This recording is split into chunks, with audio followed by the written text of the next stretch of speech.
Imagine करो एक ऐसी जगह जहां दुश्मन से ज्यादा खतरनाक मौसम हो, जहां सांस लेना भी मुश्किल हो, जहां तापमान -50 डिग्री सेल्सियस तक चला जाता हो और हर पल ऐसा लगे कि अब जान जा सकती है।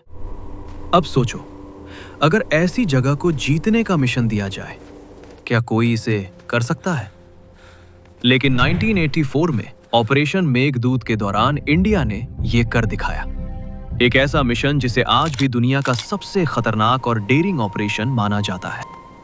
सियाचिन ग्लेशियर, यह दुनिया का सबसे ऊंचा बैटलफील्ड है। यहां लड़ाई सिर्फ दुश्मन से नहीं होती, बल्कि कड़क ठंड, तेज हवाओं और कम ऑक्सीजन से भी होती है।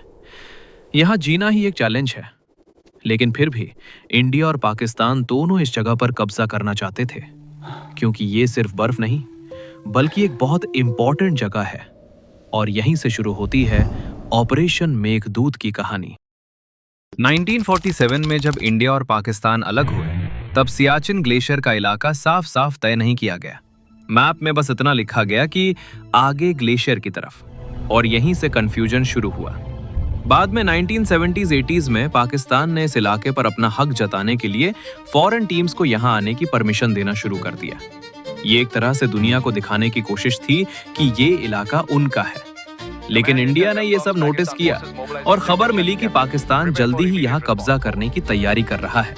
अब इंडिया के पास दो रास्ते थे, या तो इंतजार करे या पहले कदम उठाए। 1984 में इंडियन आर्मी ने फैसला लिया कि वो पहले एक्शन लेगी। इस मिशन का नाम रखा गया ऑपरेशन मेघदूत। प्लान आसान लगता था, लेकिन असल में बहुत मुश्किल था। सोल्जर्स को हेलीकॉप्टर से इतनी ऊंचाई पर उतारना था जहां सांस लेना भी मुश्किल होता है। 13 अप्रैल 1984 को इंडियन सोल्जर्स को ग्लेशियर के अलग अलग हिस्सों में उतारा गया। कई जगह हेलीकॉप्टर ठीक से उतर नहीं पा रहा था।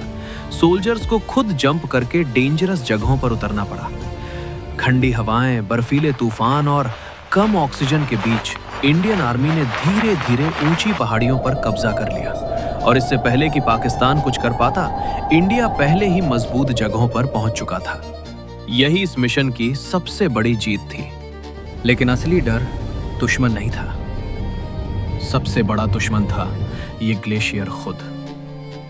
यहां ज्यादातर सोल्जर्स की मौत गोली से नहीं, बल्कि ठंड और हादसों से होती थी।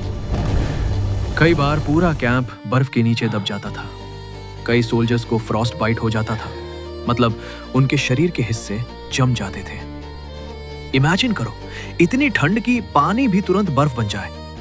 ऐसे में महीनों तक डटे रहना, यह सिर्फ ट्रेनिंग नहीं, यह हिम्मत और जज्बे की हद है। सवाल यह है, आखिर क्या चीज उन्हें वहां टिके रहने की ताकत देती थी?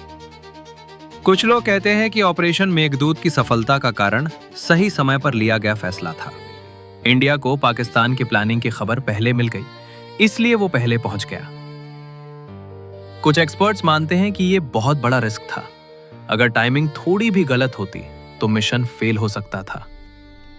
और कुछ लोग ये भी कहते हैं कि इस ऑपरेशन ने दुनिया को दिखा दिया कि इंसान कितनी मुश्किल जगहों पर भी जीत हासिल कर सकता है। लेकिन साथ ही ये सवाल भी उठता है, क्या इतनी खतरनाक जगह को संभालना सही फैसला था? ऑपरेशन मेघदूत सिर्फ एक मिलिट्री मिशन नहीं था, यह इंसान की हिम्मत और सहन शक्ति की सबसे बड़ी परीक्षा थी। आज भी सियाचिन ग्लेशियर पर इंडियन आर्मी तैनात है और हर दिन वहां एक नई चुनौती होती है। यह कहानी हमें यह सिखाती है कि कुछ जीत जमीन की नहीं, बल्कि हिम्मत, त्याग और देशभक्ति की होती है। और शायद यही वजह है कि ऑपरेशन मेघदूत आज भी एक ऐसी कहानी है जो हर किसी को हैरान भी करती है और गर्व भी महसूस कराती है।